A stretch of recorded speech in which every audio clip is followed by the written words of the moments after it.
নমস্কার, আমি ভাস্বতী। খবর শুনছেন বাংলার সংবাদ চ্যানেল থেকে। জানাবো পশ্চিমবঙ্গ, দেশ এবং বিদেশের বাছাই করা 40টি তাজা খবর। প্রতিদিনের সেরা খবরগুলি আপনার হাতের মুঠোয় পৌঁছে দিতে আমরা আছি সদা প্রস্তুত। শুরুতেই জানাবো সংবাদ শিরোনাম। ক্ষমতা হারিয়েই মাথা গরম, প্রথম দিনেই নবান্ন লালবাজার ঘেরাওয়ের চরম হুমকি মমতার। কালীঘাটে না গিয়ে রথীন ঘোষের বাড়িতেই বিদ্রোহী তৃণমূল বিধায়কদের বৈঠক, জল্পনা। গরুকে জাতীয় পশু ঘোষণা করা হোক, দাবি তুলছেন মুসলিমরাও। জবাবে যোগী আদিত্যনাথ যা বললেন। বিরাট চক্র ফাঁস, নদিয়ার একটি ব্লকেই লক্ষ্মীর ভাণ্ডার পেত 173 জন পুরুষ। পিছনে কে হতে পারেন? তথ্য সংস্কৃতি মন্ত্রী। বদলাবে টলিউডের হাল, কি বলছেন রুদ্রনীল? সময় দিত, সঙ্গ দিত, ঠিক কি চক্র চালাতেন ইন্দ্রনীল সেন? পর্দা ফাঁস করতে এবার মুখ্যমন্ত্রীর কাছে দুই গায়িকা। ঘাসফুল প্রতীকটাই ব্যান হয়ে যাবে, মূল পর্বে বড় বিপর্যয়ের মুখে তৃণমূল। দিনের মধ্যেই বদলে যাবে কৈখালী হলদিরামের চেহারা, রাস্তায় গিয়ে নির্দেশ দিয়ে এলেন অগ্নিমিত্রা। মেয়র পরিষদের পদে ইস্তফা তারক সিং এর, ক্ষোভ উগরে দিয়ে বললেন মেয়রের সম্বন্ধে অভিযোগ আছে।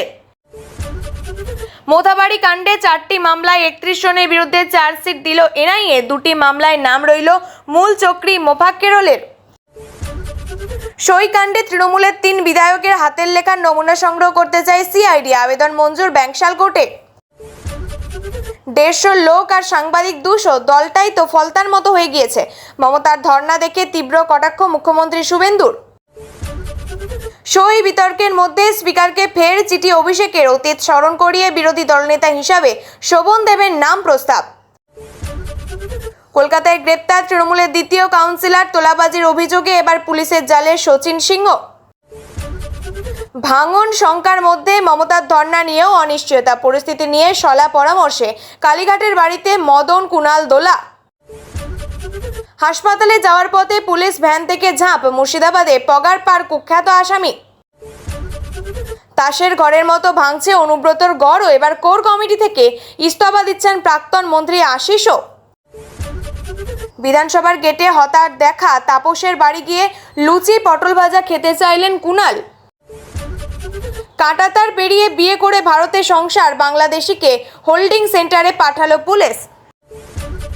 তৃতীয় পক্ষের হস্তক্ষেপ মানব না, লিপুলেখা বিতর্কে নেপালের প্রধানমন্ত্রী বলেন্দ্রকে কড়া বার্তা ভারতের। জীবনতলায় অস্ত্র ভাণ্ডার, শওকত মোল্লা ঘনিষ্ঠ তৃণমূল নেতার বাড়িতে মিলল বিপুল কার্তুজ। মারলে মারো, কিন্তু সব জায়গায় যাব, ধর্ণা মঞ্চ থেকে বিজেপিকে চ্যালেঞ্জ নেত্রীর। রোদে পুড়েও দলনেত্রীর ডাকে ধর্নায় যাদবপুরের অতিশীপর তৃণমূল কর্মী। কলেজের ইউনিয়ন রুমে মিলল লক্ষ লক্ষ উইপোকায় খাওয়ার নোট।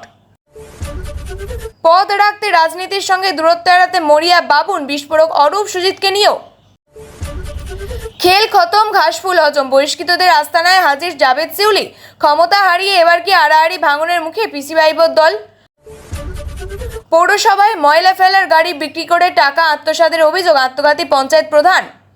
আপনাদের কাছে একটা অনুরোধ রইল, আমরা প্রতিদিন চেষ্টা করি আপনাদের জন্য সঠিক, সংক্ষিপ্ত এবং নিরপেক্ষ খবর পৌঁছে দিতে। আমাদের এই ছোট্ট চেষ্টাকে যদি আপনার ভালো লাগে তাহলে দয়া করে একটা লাইক দিয়ে পাশে থাকার বার্তা দিন। আপনাদের একটা লাইকই আমাদের আগামী দিনের অনুপ্রেরণা। এবার এক এক করে দেখে নেব বিস্তারিত খবর। 2026 সালের বিধানসভা নির্বাচনে বাংলার সচেতন মানুষের নজিরবিহীন রায়ে নবান্ন থেকে ক্ষমতাচ্যুত হয়েছে তৃণমূলকে। ঐতিহাসিক এই মহা বিপর্যয়ের পর এই প্রথম রাজপথে পা রেখেছিলেন তৃণমূল নেত্রী মমতা বন্দ্যোপাধ্যায়। তবে বিরোধী আসনে বসার পর প্রথম দিনই তার মেজাজ এবং উস্কানিমূলক ভাষা দেখে রাজনৈতিক মহলে স্পষ্ট দাবি, ক্ষমতা হারানোর তীব্র ছটফটানি আর পরাজয়ের চরম হতাশা এখনও সামলে উঠতে পারেনি তৃণমূল শিবির। মঙ্গলবার ধর্মতলা ওয়াই চ্যানেলে আয়োজিত একটি ধর্ণা মঞ্চ থেকে যেভাবে তিনি পুলিশ এবং প্রশাসনকে প্রকাশ্যে হুমকি দিলেন তা নিয়ে ইতিমধ্যেই রাজ্য রাজনীতিতে ধিক্কারের ঝড় উঠছে।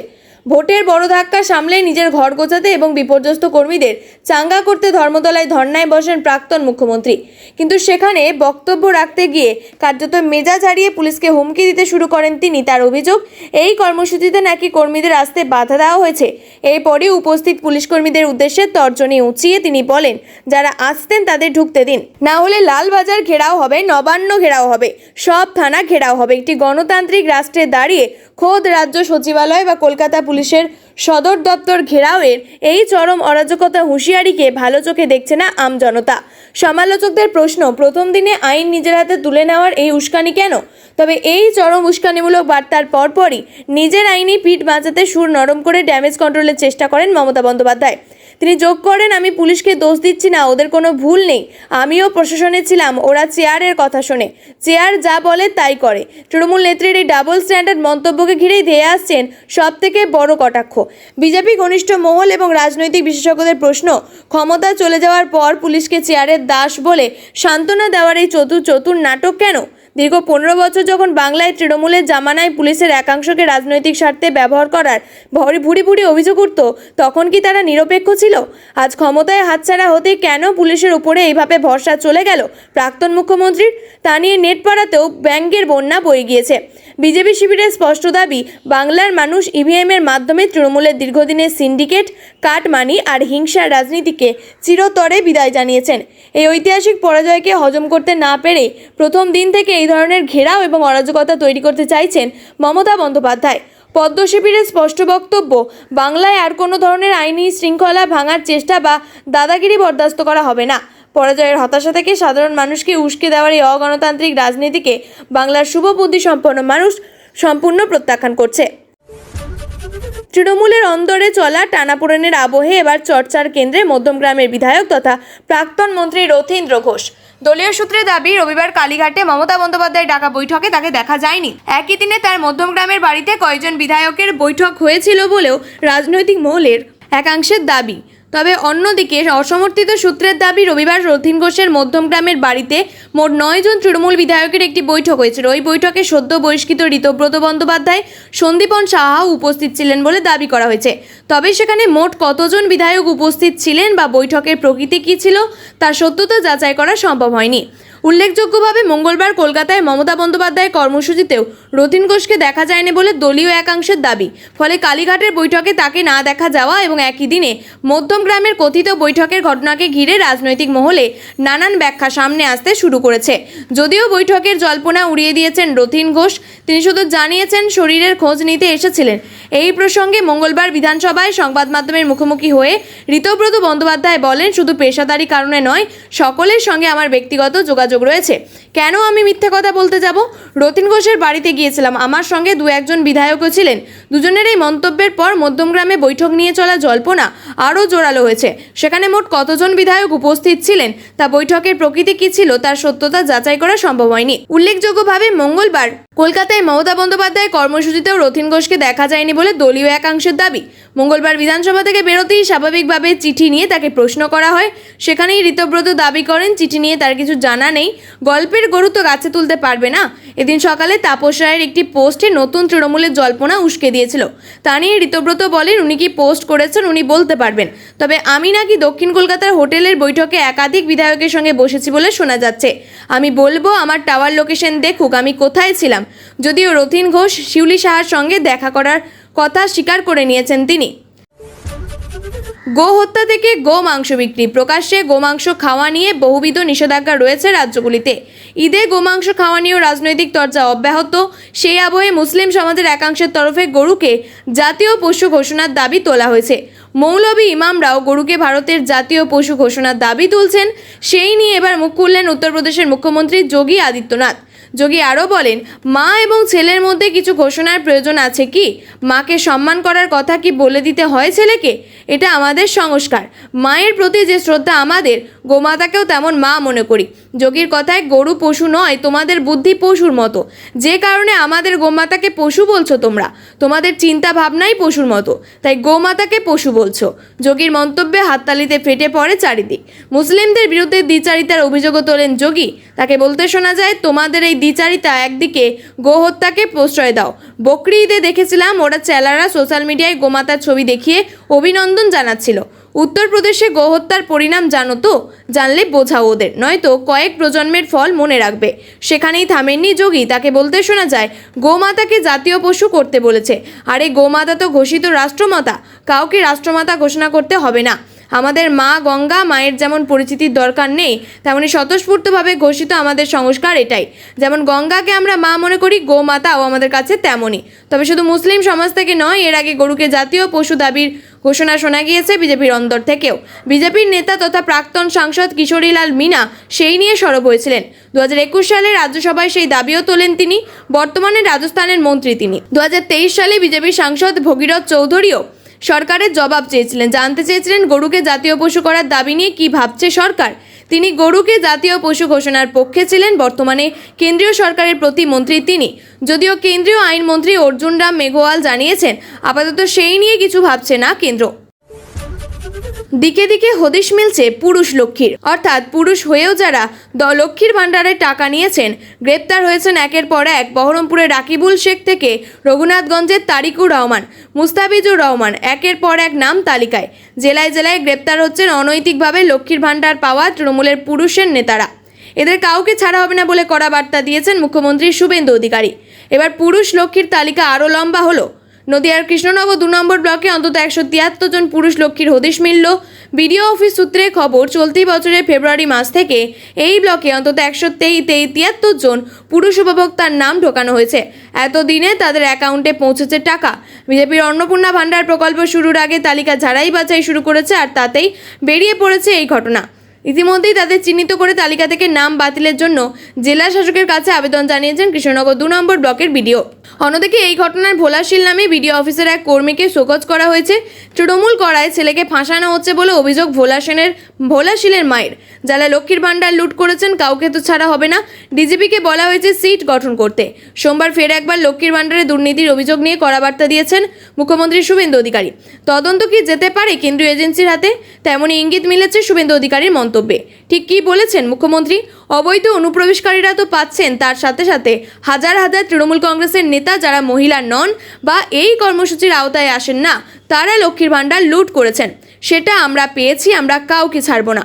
বাড়ির লক্ষ্মী মানে মহিলাদের জন্য তৃণমূল সরকার চালু করেছিল লক্ষ্মীর ভাণ্ডার, কিন্তু সেই প্রকল্পের উপভোক্তার তালিকাতেও মিশেছিল জল, যার জেরে পুরুষ হয়ে গিয়েছিলেন লক্ষ্মী। সেই তালিকা কতটা লম্বা তা প্রতিনিয়ত সামনে আসছে। এবার এর পিছনে কাজ করছে বড় কোনো চক্রান্ত। কেঁচো খুঁড়তে কেউটেই এখন বেরিয়ে না পড়ে। তৈরি হয়ে গেল নতুন মন্ত্রিসভা। শপথ নিয়ে ফেলেছেন 13 জন পূর্ণমন্ত্রী, 3 জন স্বাধীন দায়িত্বপ্রাপ্ত মন্ত্রী এবং 19 জন প্রতিমন্ত্রী। তা নিয়ে রাজ্যজোড়া চর্চার মধ্যেই নয়া মন্ত্রিসভা নিয়ে আশার আলো দেখছেন শিবপুরের বিধায়ক রুদ্রনীল ঘোষ। একরাশ উচ্ছ্বাসের সঙ্গে বলছেন, আমার খুব আনন্দ হয়েছে সমাজের বিভিন্ন স্তরের যারা জনপ্রতিনিধি, শিক্ষক থেকে পরিচারিকা, তারা দায়িত্ব পেয়েছেন। এদিকে নাটক সিনেপাড়াতেও তার দায়িত্ব বেড়েছে রুদ্রনীলের। পরবর্তীতে রাজনীতিতে নাম লেখানোর পরেও সমান তালে চালিয়ে গিয়েছেন সিনেমার কাজও। বিজেপির প্রচারে রুদ্রনীলের শিল্পকলার ছাপ বরাবরই দেখা গিয়েছে। কিন্তু বিজেপি সরকারের নতুন মন্ত্রিসভা কে পেতে পারেন তথ্য সংস্কৃতি দপ্তর? কি খবর আছে রুদ্রনীলের কাছে? যদিও অকপটে বলছেন কোনো আন্দাজ নেই, আন্দাজ করার চেষ্টা করিনি, তার সাপ কথা। দায়িত্বপ্রাপ্ত ব্যক্তি যিনি হন না কেন কাজ হবে।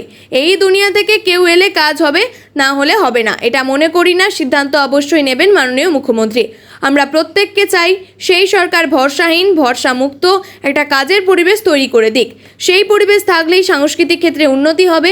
এরপরেই মুখ্যমন্ত্রী শুভেন্দু অধিকারীর দরাজ প্রশংসা করেও তৃণমূলকে এক হাত নেন। বলেন, মুখ্যমন্ত্রী শিল্প, সংস্কৃতি, সাহিত্যের ব্যাপারে অত্যন্ত সতর্ক এবং সংবেদনশীল। আগের সরকারের আমলে একটা চূড়ান্ত স্বৈরাচার স্বজন পোষণের মাধ্যমে কলুষিত হয়েছিল এই ক্ষেত্রকে।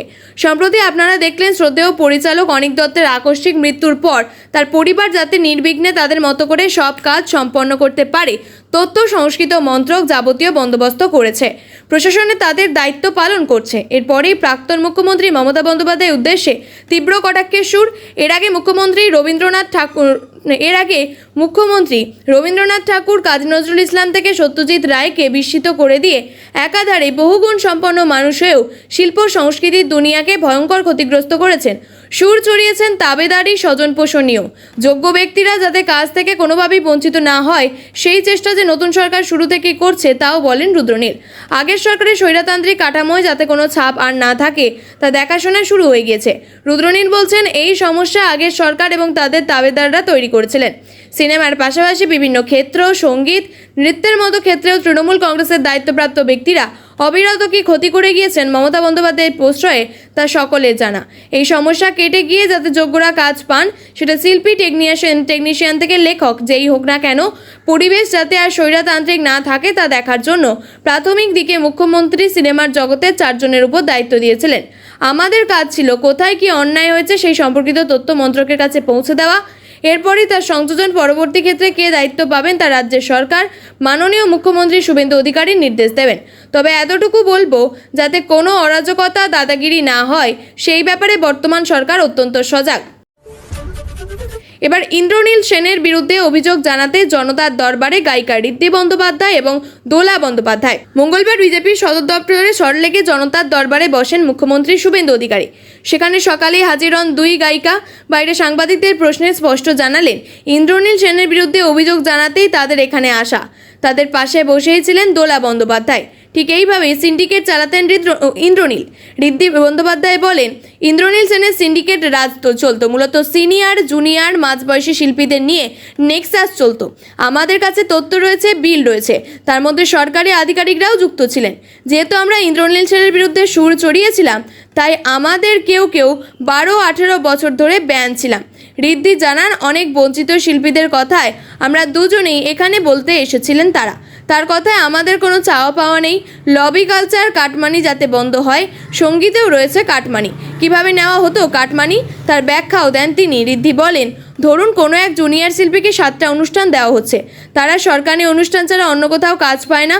আমরা নিজেদের দামে বেঁচে আছি এতগুলো বছর, মেলা খেলা অনুষ্ঠানের ডাক না পেয়েও ওই শিল্পীরা 7 মাস কিংবা 10টা অনুষ্ঠানের পেমেন্ট পেলেন।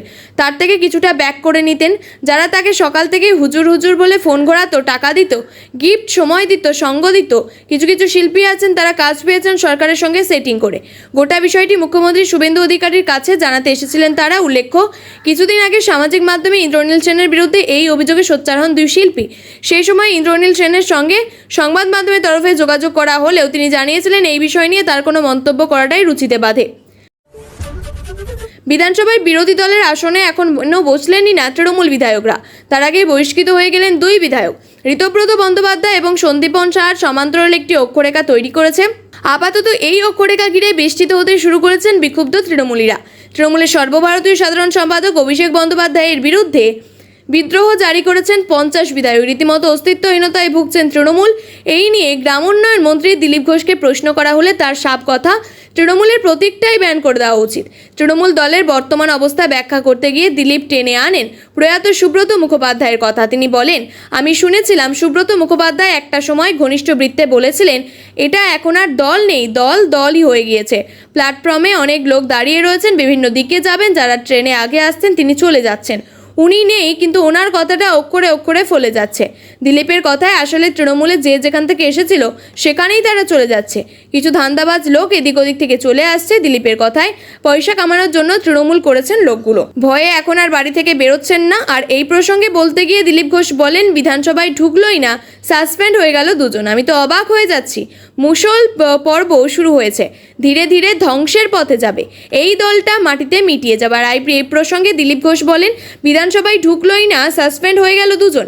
আমি তো অবাক হয়ে যাচ্ছি। মুষল পর্ব শুরু হয়েছে, ধীরে ধীরে ধ্বংসের পথে যাবে। এই দলটা মাটিতে মিশিয়ে যাবে। আমরা তো শুনেছি পার্টি অফিসে পিঠে তৈরি করতে যেতেন, শুধু দিলীপ কেন, মন্ত্রী অর্জুন সিংও দাবি করেছেন তৃণমূল ভেঙে আলাদা দল হবে। 22শে জুন বিধানসভা অধিবেশন শুরু হওয়ার আগেই তৃণমূল ভেঙে আলাদা তৈরি হবে। এই ছিল আজকে সবথেকে গুরুত্বপূর্ণ খবর। ভালো লাগলে ভিডিওটি শেয়ার করুন এবং চ্যানেলটি সাবস্ক্রাইব করতে ভুলবেন না। আমি ভাস্বতী আবারও ফিরে আসবো আগামী পর্বের নতুন আপডেট নিয়ে। ধন্যবাদ, সুস্থ থাকুন, সাবধানে থাকুন।